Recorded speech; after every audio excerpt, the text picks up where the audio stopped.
पुणे के पावना नदी की लहरें उफान मार रही थी और इन्हीं लहरों के बीच 7 घंटे से फंसा था एक मछुआरा।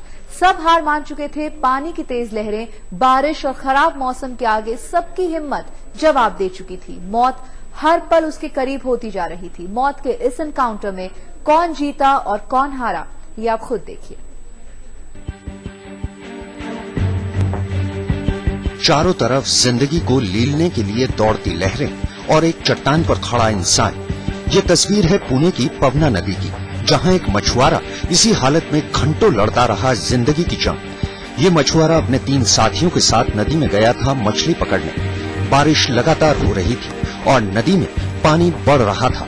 अचानक आए इस खतरे से चारों लोग नदी में फंस गए। कुछ देर फंसे रहने के बाद गांव वालों ने इन मछुआरों को देखा और प्रशासन को इत्तला दी। नाव मंगाई गई और शुरू हुआ बचाव का काम। घंटों की मशक्कत के बाद 3 लोग बच गए, लेकिन एक जिंदगी अभी भी लहरों के बीच फंसी थी। ये शख्स करीब 1 बजे से इसी हालत में चट्टान पर खड़ा होकर जिंदगी बचाने की जद्दोजहद में जुटा हुआ था। नदी के किनारे पर लोग दुआ कर रहे थे और इस शख्स की बेबस आंखें आसमान से मदद का इंतजार कर रही थी। आर्मी और फायर ब्रिगेड पहुंच चुकी थी, लेकिन बहाव इतना तेज था कि नाव से इस शख्स को बचाना नामुमकिन था। 6 घंटे बीत चुके थे। तभी 7 बजे अचानक हेलीकॉप्टर की आवाज सुनाई दी।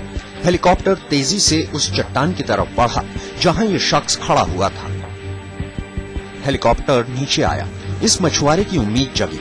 पहली बार हेलीकॉप्टर नजदीक पहुंचने में नाकाम रहा, लेकिन अगली बार मछुआरे के पास थी जिंदगी की ये उम्मीद।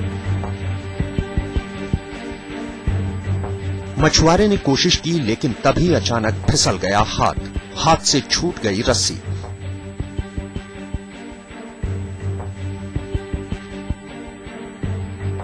अगली बार फिर हुई बचाने की कोशिश और ये हो गई कामयाब। ये मछुआरा हेलीकॉप्टर पर लटक चुका था। इस तरह 6 घंटे बाद जिंदगी ने जीत ली जंग और लहरों को मिली मार। पंकज खेलकर, पुणे, आज तक।